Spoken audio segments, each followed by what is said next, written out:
The Kane County Cougars, the Class A affiliate of the Arizona Diamondbacks, try to even up this series against the Peoria Chiefs, the single-A squad of the St. Louis Cardinals. How's it going, everyone? Alongside Connor Onion, my name is Joe Brand, and we're just delighted to have you here with us for another edition of Kane County Cougars baseball.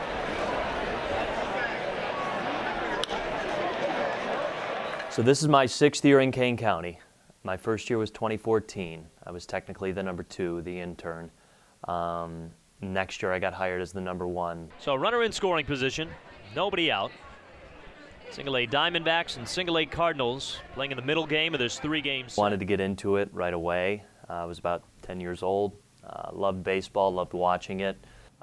Would always run home to watch the Cubs or Sox. Just always wanted to throw the game on and listen to the calls, listen to Chip Carey, Hawk Harrelson, see what they had to say. I was just really kind of obsessed with the way they did the game. Peoria doesn't score, and the Cougars come up to the plate next on AM 1280 WBIG. Get in, we got to do the game notes. We got to do the stats. We got to get the lineups. There's a proper order for all those things. We have to accommodate the other broadcaster, the other coaching staff, of course our coaching staff. And then the fans, too. We print out the roster inserts with the rosters and the stats and everything so that every fan can see what every player is doing.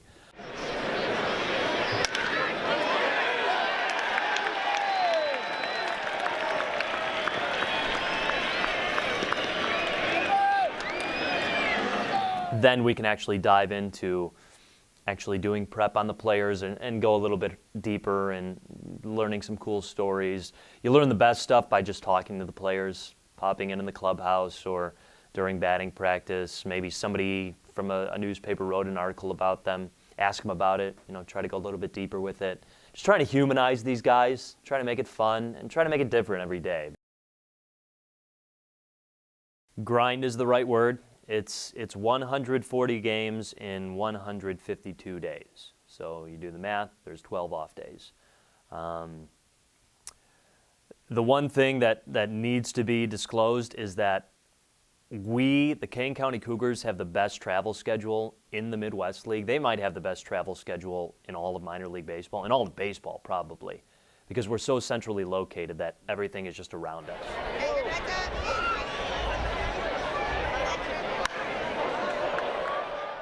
You got to keep score every game. If you're not doing that as a broadcaster, I don't know. I just can't see how you could do the game without doing it. I could show you my book. I'm very color coordinated. Outs are black, hits are blue, strikeouts are red, walks are green, lefties are blue, switch hitters are red. I'm just very color coordinated. I try not to keep the broadcast so number heavy.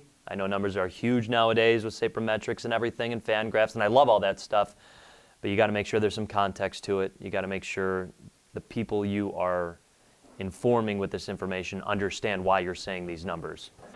He winds and deals the first pitch, and Robinson takes a strike over the inside edge, a 94-mile-per-hour fastball. The other thing is I got a tablet, and I've got bios on each player, and before the game I'll put it in the order that they're batting. That way I can just scroll through player by player.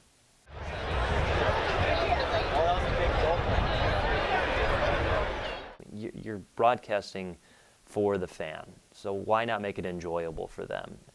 Anytime I get a recommendation to give a shout out to somebody or somebody's birthday or anything like that, you just got to do it. You have to. You're there to be the bridge from the fans to the game and the fans to the players.